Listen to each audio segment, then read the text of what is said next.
मेरा नाम जिया है। मैं अपने रोज के रूटीन की तरह बच्चों को पढ़ा रही थी, तभी मेरे फ़ोन पर कॉल आने लगी। मैंने बिजी अंदाज में मोबाइल निकालकर कॉल पिक करके कान से लगा लिया। साथ ही साथ ब्लैक बोर्ड पर लिखती रही। मेरी बहन की कॉल थी। उसने मुझे बताया कि घर में मेरे ससुराल वाले आए हुए थे। उसने मुझे उनके आने का बताया और कहा कि मैं जल्दी घर आ जाऊं। मैंने ठीक है कहकर कॉल काट दी और जल्दी जल्दी अपना काम निपटाने लगी। जल्दी करने के बावजूद मुझे हाफ डे लीव लेते हुए आधा घंटा लग गया। सड़क पर पहुंचते ही मैं जल्दी से रिक्शा पकड़ी और घर का एड्रेस बताकर चलने को कहा और खुद अपने मंगेतर को कॉल करने लगी। मगर हर बार की तरह इस बार भी मुझे मायूसी हुई। पता नहीं मेरा मंगेतर ऐसा क्यों करता था। वह सच में ही कहीं बिजी हो जाता था या जानबूझकर मेरी कॉल नहीं उठाता था। इस बात का फैसला मैं आज तक नहीं कर पाई थी। 3-4 बार ट्राई करने के बाद मैं मोबाइल बंद करके पर्स में डाल दिया। कुछ ही देर के बाद मैं अपने घर पहुंच चुकी थी। मैं बहुत खुशी खुशी डाइनिंग रूम में गई, मगर अगले ही पल मेरी सारी खुशी उड़नछू हो गई थी। अब खुशी की जगह मायूसी ने ले ली थी। जबरदस्ती मुस्कुराते हुए और नमस्ते करते हुए अंदर गई और फेक मुस्कुराहट के साथ जाकर अपनी सास के पास बैठ गई। मेरा मंगेतर आज भी नहीं आया था। न जाने उसे तंग करके क्या मिलता था। उसका यह बिना वजह का एटीट्यूड मेरे समझ के बाहर होता जा रहा था। ना तो वह कभी कॉल पर बात करता था, ना ही वह कभी मिलने आता था। लड़की होने के बावजूद मैं उसे अपनी तरफ से कई बार बुला चुकी थी, मगर वह था कि उसे तो कोई परवाह ही नहीं थी। एक तरफ उसकी माँ और उसकी बहनें कहती थी कि वह मुझसे बहुत मोहब्बत करता है, लेकिन मुझे तो आज तक ऐसी कोई बात नजर नहीं आई थी कि जिससे मैं मान लेती कि वह मुझसे मोहब्बत करता है। मैं यह सोचकर अपने दिल को तसल्ली देती थी कि हो सकता है वह शादी के बाद वाली मोहब्बत को अहमियत देता हो, और आज भी मैं यही सोचकर खुद को तसल्ली दी थी। मेरे ससुराल वाले मम्मी से मेरी शादी की तारीख लेने आए थे। ये सुनकर मुझे बहुत खुशी हुई थी। मैं भी अब शादी करके जल्द से जल्द अपने घर जाना चाहती थी, लेकिन मम्मी के जवाब ने मेरे सारे अरमानों पर पानी फेर दिया था। मम्मी ने उनसे कहा कि अभी हमारी शादी की तैयारियां मुकम्मल नहीं है, इसलिए अभी कोई तारीख नहीं दे सकती। जैसे ही तैयारी पूरी होगी तुम्हें बता देंगे। मेरी सास ने जिद की थी, लेकिन मेरी नंद मेरी सास को समझाने लगी कि आंटी ठीक कह रही है, हमें थोड़ा सब्र कर लेना चाहिए। आपको पता है कि तैयारी में वक्त लग जाता है और उनके घर में तो कोई मर्द ही नहीं है। सारी तैयारियां उन्होंने अकेले ही करनी है, तो इसलिए हमें उनको समय देना चाहिए। नंद की बातें सुनकर मुझे अंदाजा हो गया था कि वह काफी समझदार है। फिर चाय पानी के बाद वह लोग वापस चले गए। उनके जाते ही मम्मी ने मेरे सामने हाथ जोड़ लिए और कहने लगी कि मुझे माफ कर दो, मगर मैं मजबूर हूँ। तुम्हारे सिवा और कोई नहीं है कमाने वाला। अगर तुम्हारी शादी भी जल्दी कर दूंगी तो घर कौन चलाएगा। प्लीज मेरी मजबूरी को समझने की कोशिश करो। मैं मम्मी की बातें सुनकर उनके गले लग गई। ठीक ही तो कह रही थी कि अगर 1 साल और इंतजार कर लेते तो मेरी बहन का ग्रेजुएट हो जाना था। उसके बाद मैं उसे अपने साथ ही टीचर की जॉब पर लगवा देती। मैं भी 5 साल से इस स्कूल में जॉब कर रही थी। खैर, मैंने मम्मी को तसल्ली दी और उनसे कहा कि कोई बात नहीं मम्मी, मैं इंतजार कर लूंगी। और वैसे भी कौन सा मेरी उम्र निकली जा रही थी, अभी सिर्फ 24 साल की तो हुई। 1 साल इंतजार करने से भला मैं कौन सी बूढ़ी हो जाती। बर्तन धोने के बाद मैं कमरे में आ गई। जैसे ही दरवाजा खोलकर अंदर गई, मेरी बहन एकदम डरकर उछली थी। मैंने हैरानी से उसको देखा। उसे आजकल बहुत ही ज्यादा दौरे पड़ रहे थे। बैठे बैठे चौंक जाती और अक्सर घबराई सी रहती थी। मैं पिछले कई दिनों से उसका यह सब व्यवहार नोट कर रही थी और उसकी यूं डरने की वजह जानना चाहती थी। मैंने उससे पूछा तो उसके चेहरे की हवाइयाँ उड़ी हुई थी। मेरे सवाल करने पर उसने बड़ी मुश्किल से खुद को संभाला था और फिर कहा, दीदी वह मैं डरावनी कहानी पढ़ रही थी इसलिए डर गई। मैं लगातार उसकी आंखों में देख रही थी। जिस तरह हकलाते हुए उसने जवाब दिया था, उसकी आंखें और उसकी जुबान उसका साथ बिल्कुल नहीं दे रही थी। जरूर वह मुझसे कोई ना कोई बात छुपा रही थी, मगर उस वक्त मैं बहुत थकी हुई थी। मैं और कुछ भी नहीं पूछा और फ्रेश होने वॉशरूम में चली गई। दिन गुजरते जा रहे थे। एक दिन मैं स्कूल के स्टाफ रूम में बैठी हुई कॉपी चेक कर रही थी। उस दिन मैं सभी बच्चों की कॉपी चेक कर रही थी। मुझे सारे बच्चे की कॉपी आज ही पूरी करनी थी। मैं स्कूल में जाने से पहले मैंने अपना फ़ोन साइलेंट पर कर दी थी। 2-3 घंटे के बाद कॉपी चेक करने के बाद स्टाफ रूम से बाहर आई तो रिसेप्शनिस्ट ने मुझे बताया कि तुम्हारी मम्मी की 2-3 कॉल्स आई थी और तुम्हारी मम्मी तुम्हारी बहन को लेकर यहाँ पर आई भी थी और वह बहुत रो भी रही थी, लेकिन आपने डिस्टर्ब करने को मना किया था, इसलिए बताया नहीं। उनकी बातें सुनकर मैं बहुत ज़्यादा परेशान हो गई। मम्मी को क्या हुआ था? मैंने फ़ौरन अपने बैग से मोबाइल निकाला जहाँ मम्मी की बहुत सारी कॉल आई हुई थी। मैंने फ़ौरन मम्मी को कॉल मिलाई जो पहले ही बेल पर उठा ली। माँ बहुत ज़्यादा रो रही थी। मैं बहुत परेशान हो गई। मैंने मम्मी से पूछा क्या हुआ, तो मम्मी ने रोते हुए मुझसे घर आने को कहा। मैंने छुट्टी की बात कही तो मुझे छुट्टी नहीं मिली क्योंकि बच्चों के एग्ज़ाम चलने वाले थे और मुझे वर्क करना था। अब मुझे दोपहर तक का इंतज़ार करना था। इस दौरान मेरा ध्यान लगातार मम्मी की तरफ लग रहा था कि वक्त गुजरने का नाम ही नहीं ले रहा था। जैसे तैसे छुट्टी हुई, मैं बिना देर किए सीधी घर पहुंची जहां मेरी बहन के कमरे में उसकी चीखने की आवाज़ आ रही थी। मेरा दिल दहलकर रह गया था। मैं फौरन से उसके कमरे में गई। सामने का मंजर देखते ही मेरे पैरों तले से जमीन निकल गई। मेरे सामने ही मेरी मम्मी बहन को बहुत ज़्यादा मार रही थी। मैंने जल्दी से जाकर बहन को मम्मी से छुड़वाया और पूछा कि यह सब क्या है, तो मम्मी कहने लगी, इसी से पूछो, इतनी सी उम्र में यह मुंह काला करके आई है, कहीं मुंह दिखाने लायक नहीं छोड़ा। मैं लोगों को क्या जवाब दूंगी। मम्मी की बातें सुनकर जैसे मेरे सर पर आसमान टूट पड़ा। मैं अपनी बहन की तरफ देख रही थी जो बार बार रोते हुए नामे सर हिला रही थी और कह रही थी कि मैं बुरी नहीं हूँ, मैं पाक दामन हूँ। मम्मी का रो रो कर बुरा हाल हो गया था। मेरी बहन की हालत भी बहुत खराब थी। मैं तो हैरत से अपनी बहन को देखे जा रही थी। मुझे अपने कानों पर यकीन नहीं आ रहा था कि जो कुछ मैंने सुना वह सच है या फिर मेरे कानों का धोखा है। मैं सब कुछ झुठला देती, मगर जो कुछ मेरी आंखें देख रही थी वह कैसे झुठलाती। यह कोई सपना या फिर मेरा वहम नहीं था, यह हकीकत थी। यह एक सैलाब था जो हमारी जिंदगी में घुल चुका था और अब न जाने यह सैलाब हमारी जिंदगी में कौन कौन सा तूफान लेकर आने वाला था। मेरा नाम जिया है और मेरी उम्र 24 साल है। एमपी के एक छोटे से शहर में रहती हूँ। पिछले 5 साल से मैं अकेली रह रही हूँ। कभी मेरी भी फैमिली थी जिस पर मैं जान छिड़कती थी, मगर मेरी एक लापरवाही की वजह से मैं अपनी फैमिली को खो चुकी थी। कभी कभी हालात ऐसे सख्त हो जाते हैं जो आपके बस में नहीं रहते। अगर आप कोई चीज़ सही भी करना चाह रहे हो तो वह आपसे गलत ही हो जाते हैं। ऐसे में हालात आपके खिलाफ ही होते हैं और ऐसे में अपनों की बहुत ज़रूरत पड़ती है और हमें भी अपनों की ज़रूरत होती है। मगर ऐसी हालात में जब अपने ही साथ छोड़ जाएं तो फिर कोई भी गिला नहीं किया जा सकता। मेरी कहानी भी कुछ ऐसे ही है। मैं 5 साल की थी जब मम्मी पापा अलग हो गए। मम्मी किसी और को पसंद करती थी, लेकिन नाना ने जबरदस्ती उनकी शादी मेरे पापा से करवा दी थी। सभी का यही ख्याल था कि मम्मी शादी के बाद सब कुछ भूल जाएंगी, मगर मम्मी कुछ भी नहीं भूली थी, बल्कि चोरी छुपे उनका ताल्लुक उनसे बरकरार रहा था। मेरे पैदा होने का भी मम्मी को कोई असर नहीं हुआ। मेरे पैदा होने के बाद भी वह मेरी देखभाल नहीं करती थी, बस मुझे एक जगह छोड़कर इधर उधर रहती थी। उन्हें मेरे रोने या हंसने की कोई भी परवाह नहीं थी। वह तो शुक्र था कि मेरी चाची इसमें मौजूद थी, जो मुझे 1 मिनट के लिए भी रोता बर्दाश्त नहीं कर सकती थी और मुझे उठाकर अपने साथ ले जाती है। एक माँ की तरह मेरा ख्याल रखती। पापा मम्मी की सारी हरकतों को जानते थे। उन्होंने कई बार मम्मी को समझाने की कोशिश की, मगर मम्मी ने पापा के साथ रहना ही नहीं चाहा, बस मौका ढूंढ रही थी। एक दिन उन्हें मौका मिल गया। उसी रात पापा किसी जरूरी काम से फंस गए और थोड़ी देर से घर वापस आए। तब मम्मी पापा के सामने खड़ी हो गई और चिल्लाकर पापा के ऊपर इल्जाम लगाने लगी। पापा ने खुद पर बहुत कंट्रोल किया, मगर शायद अब समय खत्म हो चुका था।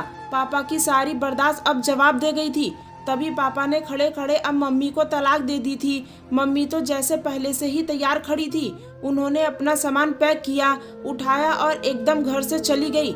उनके इस फैसले से वह दोनों तो बहुत सुकून में आ गए थे, मगर वह नहीं जानते थे कि उनका यह फैसला मेरी जिंदगी पर कितना बुरा असर डालेगा। मेरी सारी जिम्मेदारी चाची पर आ गई, जिसकी वजह से चाची की अपनी जिंदगी डिस्टर्ब हो रही थी।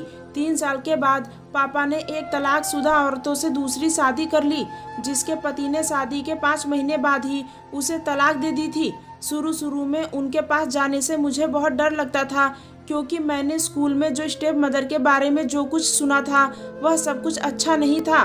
मगर वह औरत बहुत समझदार और सुलझी हुई औरत थी। कुछ ही दिनों में उसने मेरे दिल में अपनी जगह बना ली थी और मैं उसे मम्मी बुलाने लगी थी। मेरी और मम्मी की अच्छी खासी बॉन्डिंग हो गई थी। चाचा अब शहर के बाहर रहते थे। उन्होंने चाची और बच्चों को भी अपने पास बुला लिया था।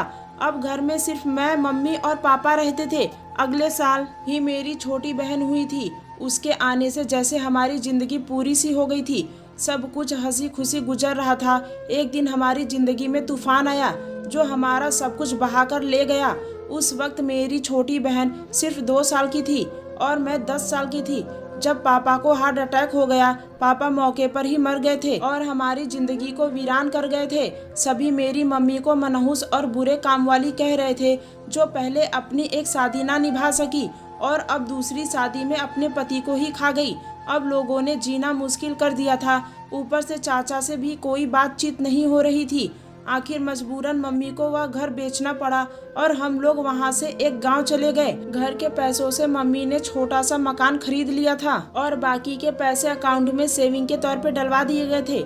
मेरा एडमिशन यहीं के एक स्कूल में करवा दिया गया था। सेविंग से हमारा अच्छा खासा गुजारा हो रहा था। सेविंग की गई पैसों से सिर्फ 7 साल ही गुजरे थे। मम्मी को शायद अंदाजा था कि यह पैसे उतने ही चल पाएंगे, तभी वह साथ लोगों के कपड़ों पर कढ़ाई करने लगी। मगर कढ़ाई के पैसे से कहाँ घर चलते हैं। मैं मम्मी को यूं मजबूर देखी तो मुझे बहुत बुरा लगता। मैंने इंग्लिश से ग्रेजुएशन की और एक स्कूल में नौकरी की। मैं टीचिंग की जॉब करने लगी। इससे आगे की पढ़ाई मेरे बस के बाहर थी, तो इसलिए मैंने पढ़ाई को छोड़ दिया। जबकि अपनी छोटी बहन माहिरा का एडमिशन एक प्राइवेट स्कूल में करवाया था। मेरी कोशिश थी कि जैसे मेरी माँ ने मुझे सगी माँ से बढ़कर प्यार दिया है, तो अब मेरा यह फर्ज था कि मैं माहिरा को अच्छी पढ़ाई करवाती और उसे एक बेहतर मुकाम तक पहुंचाती। उन्होंने मुझे नौकरी करने से बहुत रोका, मगर 10,000 महीना सैलरी थी। अगर मैं उस समय मम्मी की बातों में आकर जॉब छोड़ देती तो इतनी अच्छी जॉब मुझे कहाँ मिलने वाली थी। फिर वक्त अपनी रफ्तार के साथ आगे बढ़ता गया और जब मैं 24 साल की हुई तो मेरा रिश्ता आया। छोटा सा खानदान था। एक बहन का इकलौता भाई था। बहन की शादी हो गई थी। अब घर में उसके माता पिता और वह खुद था। वह उसी गली के पीछे रहते थे। अच्छा खासा खाते पीते लोग थे। मम्मी को रिश्ता अच्छा लगा तो मम्मी ने उनसे शादी के लिए 1 साल का वक्त मांगा और मेरी एंगेजमेंट कर दी। मेरा मंगेतर एंगेजमेंट में सिर्फ 20 मिनट के लिए आया था, फिर किसी जरूरी काम का कहकर चला गया था। मेरे नंद के जरिए हमारे नंबर भी एक्सचेंज हो गए थे, मगर मेरे मंगेतर ने मुझे खुद से कभी कॉल नहीं की। शुरू में मुझे यह बात बहुत ज़्यादा महसूस नहीं हुई थी, लेकिन अब मुझे मेरे मंगेतर का इग्नोर करना मुझे बहुत बुरा लगता था। मगर मैं बर्दाश्त कर जाती और कर भी क्या सकती थी। उन लोगों को दिया गया वक्त पूरा हो चुका था। वह लोग शादी की तारीख रखने आए थे और मम्मी ने कुछ समय और मांग लिया। इस पर मेरे मंगेतर ने कोई भी रिएक्ट नहीं किया था। मेरी बहन अब 8वीं क्लास में थी और 14 साल की थी। मैं और मम्मी उसका बहुत ख्याल रखती थी, उसकी हर ख्वाहिश को पूरा करती हैं। हमने उसे कभी किसी चीज की कमी महसूस नहीं होने दी। वह बहुत लाडली थी। मगर मैंने जो आज खबर सुनी थी, मुझे समझ में नहीं आ रहा था कि क्या रिएक्ट करूं। न जाने हमारी परवरिश में कहाँ कमी हो गई थी, हमसे कहाँ भूल हो गई थी जो उसने इतना बड़ा कदम उठा लिया।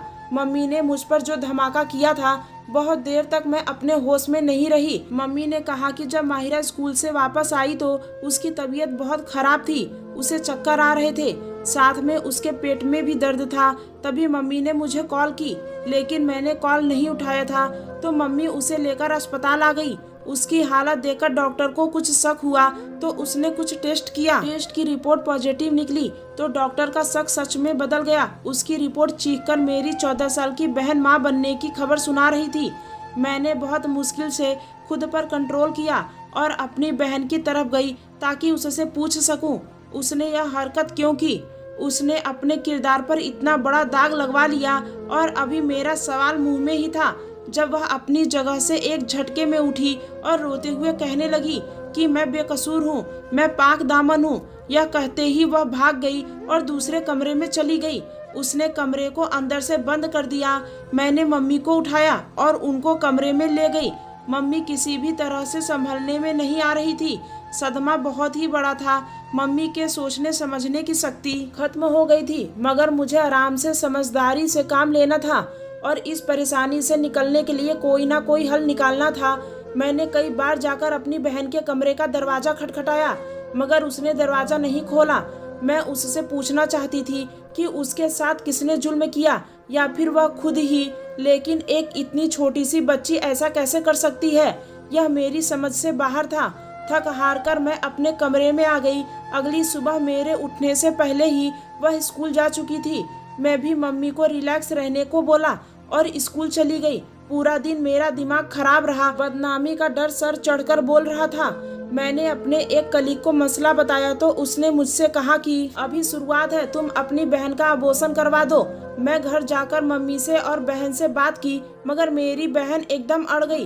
वह किसी तौर पर ऐसा नहीं चाहती थी। उसे ना तो बदनामी का डर था और ना ही अपने किरदार पर लगे दाग का, बल्कि बहुत सुकून से बैठी थी, जैसे कुछ हुआ ही ना हो। मगर मैं सुकून से नहीं थी। अगर मेरे ससुराल वालों को इस चीज की भनक भी पड़ जाती तो वह रिश्ता खत्म करने के लिए एक सेकंड भी देर न लगाते। मुझे कुछ भी करके इस झंझट को खत्म करना था, क्योंकि एक सिवाय हमारे लिए बदनामी के कुछ न था। जितना इस मामले को बढ़ाया जाता उतना ही हमारे लिए मुश्किल पैदा होती, क्योंकि मेरी बहन की तबीयत गिरती जा रही थी। उसकी बदलती पीली रंगत किसी को भी शक में डाल सकती थी। इसलिए मम्मी ने उसका स्कूल छुड़वा दिया। वह पूरी तरीके से कमरे में बंद होकर रह गई। मैंने हर तरह की कोशिश करके देख ली कि वह किसी भी तरह से यह दाग मिटा दे, लेकिन वह राजी नहीं हुई। मैं किचन में खड़ी दूध गर्म कर रही थी। दूध गर्म करके मैंने एक गिलास में डाला और अपनी जेब से एक छोटी सी शीशी निकाली। उस शीशी में अबॉर्शन की दवाई थी। मैंने वह शीशी खोली और दवाई गिलास में मिलाने लगी। मेरे हाथ कांप रहे थे कि मैं किसी की जान लेने जा रही थी, लेकिन यह समय उसके भले के लिए ही तो कर रही थी। मैं अपनी बहन को यूं अपनी आंखों के सामने उसकी जिंदगी बर्बाद करते हुए नहीं देख सकती थी। अभी वह खुद बच्ची थी तो वह बच्चा कैसे संभालती, वह भी एक नाजायज औलाद को। लोग तो उसको ताने दे देकर मार ही डालेंगे। दुनिया ऐसी औरत को कहाँ जीने देती है। यह तो औरत भी नहीं थी। मैं उसे खुद पर इतना बड़ा जुल्म नहीं करने दे सकती थी। इसलिए मैंने दवाई मिला दी थी कि ऐसे सांप भी मर जाएगा और लाठी भी नहीं टूटेगी। दवाई गिलास में मिलाने के बाद मैं शीशी बंद करके दोबारा जेब में डाली। फिर चम्मच लेकर दूध में अच्छी तरह दवाई मिक्स करवा दी। दूध का गिलास लेकर अपनी बहन की तरफ जाने लगी। मैं सोच रही थी कि जो काम कर रही हूँ वह गलत है, मगर मेरी नीयत गलत नहीं थी। मैं तो बस इस परेशानी से छुटकारा चाहती थी, ताकि हम सब पहले की तरह सुकून से जिंदगी गुजार सके। मैं उसके कमरे में गई तो वह बेड पर लेटी हुई थी। मैंने उसे जाकर दूध दिया और कहा कि इसे पी लो, मैंने अभी गर्म करा है। वह मेरे हाथ से लेकर दूध पीने लगी और अजीब नजरों से देखने लगी। वह बहुत गौर से मेरी तरफ देख रही थी। मुझे उसकी नजरों से डर लगने लगा। मैं उठकर अपने कमरे में आ गई। अब मैं रोज उसे दूध के जरिए दवाई की एक डोज देने लगी। 1 हफ्तों में ही उसका नतीजा मिलना शुरू हो गया। हालांकि दवाई की पहली बार में ही मिलना शुरू हो जाना चाहिए था, मगर शायद हल्की डोज की वजह से इतना वक्त लग गया था। उस दिन भी मैंने उसे दूध में दवाई मिलाकर दी और सोने के लिए कमरे में आ गए। सुबह मैं उठ के स्कूल चली गई। सुबह मैं स्कूल जल्दी गई थी क्योंकि हमारी टीचर पेरेंट्स मीटिंग थी जिसकी हमें तैयारी करनी थी। मैंने अपनी डायरीज तैयार नहीं की थी, जिस वजह से मैं जल्दी चली गई थी। इस बात से अनजान थी कि मेरे पीछे घर में क्या होगा। उस दिन टीचर पेरेंट्स मीटिंग थी तो इसलिए सब टीचर्स का फोन लेकर ऑफ कर दिया गया था। हम तकरीबन पूरा दिन बहुत बिजी रहे। 1 बजे मीटिंग खत्म हुई तो मैं घर पहुंची। रात भी नहीं सो पाई थी बहन की टेंशनों की वजह से, इसलिए नींद से मेरा बहुत बुरा हाल था। तो मैं ऐसे ही मोबाइल लेकर बैग में डाल दिया और ऑन भी नहीं किया। घर पहुंची तो पूरे तरीके से सन्नाटा था।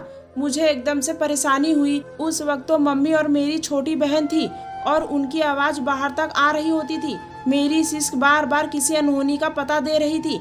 मैं धड़कते दिल के साथ अंदर गई। अंदर मम्मी को लूटे फूटे हाल में देखकर मेरी नींद एकदम उड़ गई। फौरन भागकर मम्मी के पास गई। मम्मी जोर जोर से रो रही थी। जब मम्मी थोड़ा संभली तो मैंने मम्मी से पूछा। अगले ही पल मम्मी ने मेरे मुंह पर थप्पड़ मारा था और फिर मम्मी की अगली बात ने मेरे पैरों के तले से जमीन खींच ली। मम्मी ने कहा, मैं कैसी पत्थर दिल हूँ, मैंने अपनी ही बहन की जान ले ली थी। मैं हैरत से मम्मी की बात सुन रही थी। मम्मी मुझे कहने लगी कि तुम्हें शर्म नहीं आई, तुमने मेरे बच्चे की जान ले ली। मैंने तुम्हें माँ से बढ़कर प्यार किया था, तुमने मेरी बच्ची को ही मार दिया। मेरी तुमसे क्या दुश्मनी थी। मैंने सफाई में कुछ कहने की कोशिश की, लेकिन मम्मी ने मेरी कोई भी बात नहीं सुनी। मैं चुपचाप खड़ी मम्मी के इल्जाम सुनती रही। मम्मी सही तो कह रही थी, मेरी दी गई दवाई की वजह से ही मेरी बहन मर गई, क्योंकि वह खुद भी बच्ची थी और दवाई को बर्दाश्त नहीं कर पाई थी और जिंदगी की बाजी हार गई। मम्मी ने मुझे मेरी बहन तक का जनाजा नहीं देखने दिया। थोड़ी ही देर बाद मेरे ससुराल वाले पहुंच चुके थे। सबको यही बताया गया था कि बिल्ली वाला दूध पीने की वजह से जहर बन गया और मेरी बहन की मौत हो गई। हकीकत से सिर्फ मैं और मेरी मम्मी ही वाकिफ थे। कुछ देर बाद मेरी बहन को दफना दिया और मुझे मेरी बहन के आखिरी दीदार से भी महरूम कर दिया गया। खैर, जिंदगी फिर अपने रूटीन पर आ गई। इस बीच मैंने मम्मी को मनाने की पूरी कोशिश की। दिन रात मेरी बहन मेरे सपनों में आती थी और मुझे अपनी जान का हिसाब मांगती थी। शुरू में मैं अपना वहम समझकर भूल गई, मगर अब मुझे सच में ख्वाब आने लगे तो मैंने फैसला किया, थोड़े दिन के लिए यहाँ से दूर चली जाती हूँ। जगह की चेंजिंग से मम्मी भी अपने आप को थोड़ी सही महसूस करेंगी। मैं उन सपनों की वजह से एक पल भी नहीं सो पाती थी। जाग कर मेरी तबीयत खराब हो गई थी। हो सकता था कि जगह के चेंजिंग से सेहत पर अच्छा असर पड़ता। इसी सिलसिले में मुझे छुट्टियां लेने स्कूल जाना था, इसलिए मैंने घर का ताला लगाया। मम्मी कहीं बाहर गई हुई थी, तो इसलिए मैंने ताला लगाकर चाबी बराबर वाली आंटी को दे दी कि जब मम्मी आए तो उन्हें इंतजार करना पड़ेगा। जैसे ही मैं स्कूल पहुंची तो प्रिंसिपल ने कहा कि थोड़ी देर के लिए साथ आ जाओ, बच्चों के सिलसिले में कोई बात करनी है। यह सुनते ही प्रिंसिपल के साथ उनके रूम में चली गई। फिर वहां मुझे अपनी तबीयत थोड़ी ठीक नहीं लगी तो मैं खुद को दिखाने के लिए अस्पताल आ गई हूँ। जब मैं अस्पताल पहुंची तो मैंने देखा कि वहां बेड पर पड़ी कम उम्र की लड़की कोई और नहीं बल्कि मेरी बहन थी, जो दर्द से कह रही थी। मैंने खुद को गिरने से बचने के लिए बेड का सहारा लिया था। मेरी मम्मी डॉक्टर के सामने हाथ जोड़कर मेरी बहन को बचाने के लिए दरख्वास्त कर रही थी। मैं पीछे थी इसलिए वह मुझे नहीं देख सकी। खैर, मम्मी को लेबर रूम से बाहर निकालकर डॉक्टर ने चेकअप शुरू किया और फौरन ही बहन को ऑपरेशन थिएटर में ले गए। 1 घंटे ऑपरेशन के बाद मेरी बहन से निकलने वाला मेरे हाथ में था। वह कोई बच्चा नहीं था बल्कि रसोली का एक गुच्छा था, जिसने मेरे बहन का पेट फूलकर बड़ा कर दिया था। डॉक्टर ने कहा कि यह बच्ची एक बार मेरे पास आई थी, तब भी मुझे इस पर रसोली का शक था। मैंने इसके टेस्ट भी किए थे और इसकी रिपोर्ट्स रखकर इमरजेंसी केस में चली गई। वापस आई तो इसकी मां गलती से इसकी जगह किसी और की रिपोर्ट्स ले गई और गलत प्रेगनेंसी की रिपोर्ट थी। काश यह पहले आ जाती तो इसे आज इतनी तकलीफ बर्दाश्त ना करनी पड़ती। मैं वह पैकेट पकड़कर सीधा मम्मी के पास गई। मम्मी मुझे देखकर एकदम से चौंक गई। वह तो मुझे घर छोड़कर आई थी, उन्होंने मेरे यहाँ आने की उम्मीद नहीं थी। मैंने वह रसोली का पैकेट मम्मी के हाथ में देख लिया। अपनी बेटी की हालत, यह रसोली जिसे आप बच्चा समझकर 8 महीने तक उसके पेट में पलती रही, उन्होंने आपकी बेटी का सारा पेट जख्मी कर दिया है। वह कितनी तकलीफ में है, आप जाकर देखें। मैंने मम्मी से कहा कि उन्होंने ऐसा क्यों किया, मगर मम्मी के पास किसी सवाल का जवाब नहीं था। शायद उन्हें मुझ पर शक था कि मैं उनकी बेटी को मार दूंगी और खुद ही अपनी बेटी की मौत का ड्रामा करके मुझे उससे दूर कर दिया। और एक मैं थी जो पिछले इतने महीनों से इस बोझ तले सो नहीं सकी कि मैंने अपनी बहन की जान ले ली। मैं खुद से नजरें नहीं मिला पा रही थी। मैं मम्मी और बहन को वहीं छोड़कर उनको बताए बिना दूसरे शहर आ गई। उनके इस धोखे ने मुझे तोड़कर रख दिया था। उन्हें मुझ पर भरोसा नहीं था। मैं तो जो भी कर रही थी उनके भले के लिए कर रही थी। वहां जाकर मैंने एक स्कूल में अप्लाई किया था। मेरे एक्सपीरियंस की वजह से मुझे जॉब मिल गई और साथ ही एक औरत ने मुझे अपने घर रहने के लिए ऑफर भी किया। अब मम्मी और छोटी बहन को उनके अकाउंट में पैसे भेजती रहती हूँ, लेकिन दोबारा कभी हिम्मत नहीं हुई कि उनके सामने जा सकूं, क्योंकि मैं ऐसा सोचती हूँ तो मुझे मेरी रातों की बेचैनी याद आ जाती है, जो मैंने अपनी बहन की मौत की खबर सुनने के बाद सही थी। अगर स्टोरी अच्छी लगी हो तो प्लीज़ मेरे चैनल को सब्सक्राइब करके मेरे मेहनत को सफल बनाएं। धन्यवाद।